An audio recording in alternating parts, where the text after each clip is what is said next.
वृश्चिक एस्ट्रो के प्रिय दर्शकों, जरा ध्यान से सुनिए। अक्सर लोग हमसे ये पूछते हैं कि गुरुजी, न जाने क्या है हमारे जीवन में कि हमारा कोई काम ही नहीं बनता है। जो भी कुछ करने चलो उसमें रुकावट आ जाती है।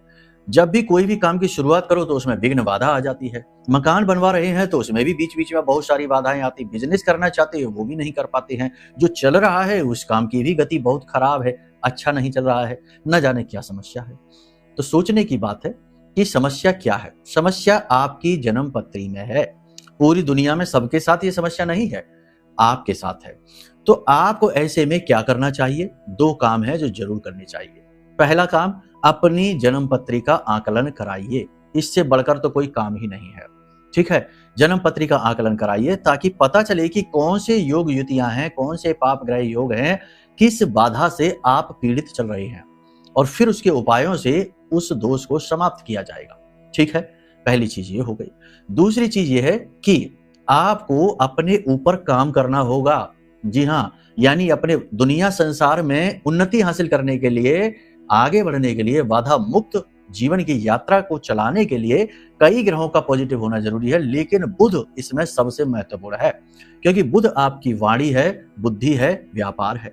यानी कि आप जो कहते हैं वो, जो आप सोचते हैं वो, और जो आप रोजी रोटी के लिए करते हैं वो। अब इससे महत्वपूर्ण कुछ हुआ? वाणी से ही तो मित्र और वाणी से ही शत्रु बनते हैं। और बुद्धि अगर सही चले तो ना जाने कहां कहां पहुंचा देती है, कितनी उन्नति करा देती है ना। और जब विनाश काल आता है तो बुद्धि ही तो खराब होती है। जब नाश मनुष्य का छाता है, पहले विवेक मर जाता है, यानी कि बुद्ध खराब हो जाता है। तो बुद्धि भी अनुकूल होनी जरूरी है। और व्यापार, जहां से रोजी रोटी, आपका पैसा आता है, वो बहुत अच्छा होना चाहिए, तभी तो आप अच्छे होंगे। तो ये कैसे सही होगा? तो बुध को अनुकूल बनाने के लिए खुद पर काम करना होगा। डिसिप्लिन, यानी कि समय से सोइए, समय से जागिए, सेहत का ख्याल रखिए, और सबसे बड़ी बात, अपनी वाणी को शुद्ध रखिए, है ना। ऐसी वाणी बोलिए कि मन का आपा खोए, औरन को शीतल करे, आपहु शीतल होए। ये जो एक श्लोक है, या कह सकते हैं कि एक कथन है, ये कथन बहुत कुछ कहता है बुध के विषय में।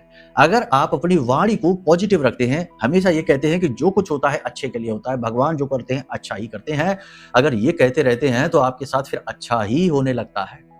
ठीक है, तो बस अपनी वाणी को संतुलित रखेंगे, पॉजिटिव रखेंगे, और आप देखेंगे कि कुछ टाइम के बाद चीजें अपने आप अनुकूल होती चली जा रही हैं। बाकी आप अपनी कुंडली दिखा लो, उससे और भी बेहतर समाधान मिलेंगे। जय माई की।